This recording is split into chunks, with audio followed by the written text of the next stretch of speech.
எண் 9 நந்திதா எம். அனைவருக்கும் என் முத்தான முதல் கண் வணக்கத்தை தெரிவித்துக்கிறேன். என் பெயர் நந்திதா. நான் 5ஆம் வகுப்பு ஆட்டோ பிரிவு. நான் எடுத்துக்கொண்ட தலைப்பு தலைவர் காமராஜர். காமராஜர் தன்னுடைய எளிமைக்கும் நேர்மைக்கும் பெயர் பெற்றவர். மக்கள் இவரை படிக்காத மேதை, தென்னாட்டு காந்தி, கர்ம வீரர் என்றெல்லாம் அழைத்தனர்.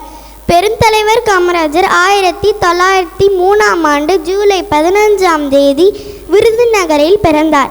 தந்தை குமாரசாமி நாடார், தாயார் சிவகாமி அம்பாள் ஆவார்.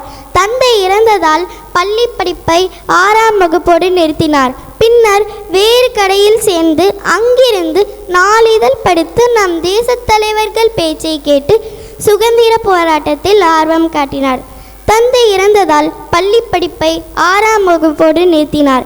பின்னர் வேறு கடையில் சேர்ந்து அங்கிருந்து நாளிதழ் படித்து நம் தேசத் தலைவர்கள் பேச்சை கேட்டு சுதந்திர போராட்டத்தில் ஆர்வம் காட்டினார்.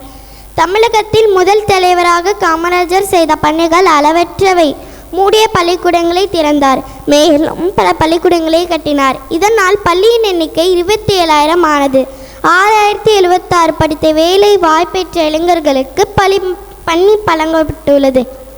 பள்ளி மாணவர்களுக்கு மதிய உணவு வழங்கும் சட்டத்தை கொண்டு வந்ததால் கல்விக்கண் திறந்த காமராஜர் என அழைக்கப்பட்டார். இலவச சீருடை வழங்கும் திட்டம், IIT கல்வி நிறுவனங்கள் தொடங்கப்பட்டன.